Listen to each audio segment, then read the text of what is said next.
the structure that helped me during my masters was it was time blocking.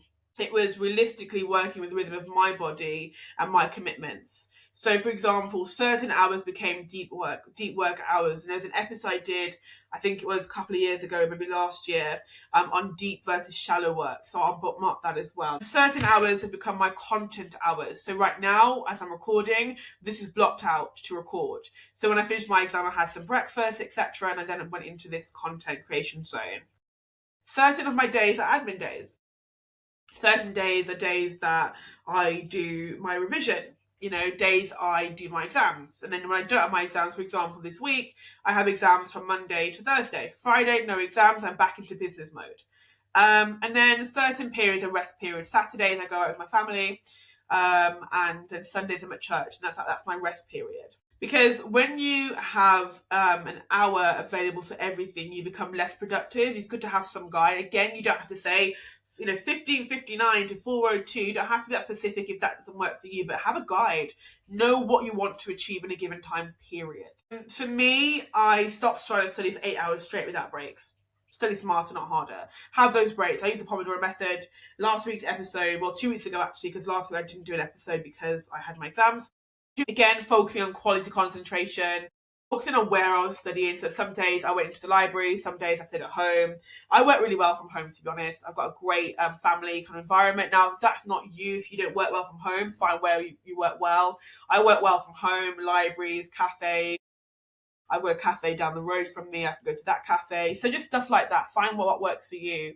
And find what your kind of breaks are. I know for me, I like going for, one of my resting periods is going for a driving lesson, which some people were like, really? Yeah, I actually relax while I'm driving on a lesson.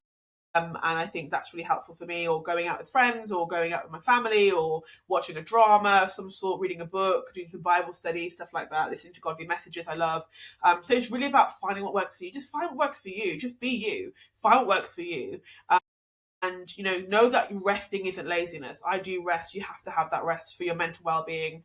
Prioritize your mental health, guys. You have to do that because your brain has to recover. And that really looks at that kind of dichotomy between studying smarter and studying harder. You've got to study smarter. And sometimes students think that studying harder means, more notes, more highlighting, more rewriting, more sitting at a desk. And for me, smarter studying is about active learning, active recall. Again, we spoke about that 2 weeks ago, and I'll bookmark that episode as well. And for me, it looked like if I knew that one of my modules would test me with single best answer questions or SBAQs, I'd practice answering those SBAQs under time conditions.